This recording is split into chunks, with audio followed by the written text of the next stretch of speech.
Le 18 juillet 1290, le roi Édouard Ier d'Angleterre publie un édit de bannissement des Juifs du royaume, incluant aussi l'Aquitaine, qui à l'époque était anglaise.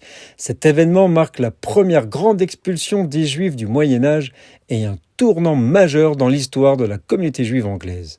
À cette date, les Juifs formaient en Angleterre une petite communauté d'environ 2000 personnes.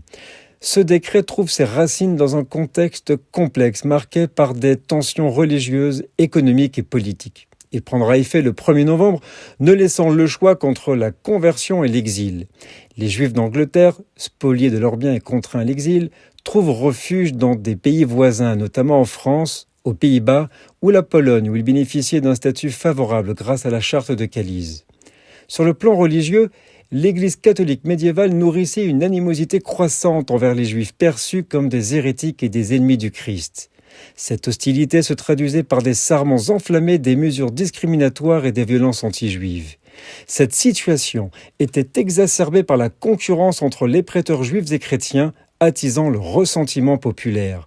Sur le plan économique, les Juifs, souvent actifs dans le commerce et la finance, leur succès suscitait des jalousies et alimentait des accusations d'usure. Édouard Ier, dans un contexte de difficultés financières, voyait dans les biens confisqués aux Juifs une manne providentielle. Par cet édit, le roi cherchait à renforcer son autorité et à consolider son pouvoir. L'expulsion des Juifs était présentée comme une mesure de purification du royaume, lui permettant de rallier le soutien de l'Église et de la population.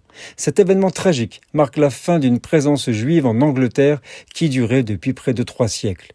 L'édit d'expulsion restera en vigueur jusqu'en 1656, le 31 octobre précisément. Il faudra donc attendre près de 350 ans pour que les Juifs soient de nouveau autorisés à s'installer sur le sol anglais. Nous sommes le 18 juillet.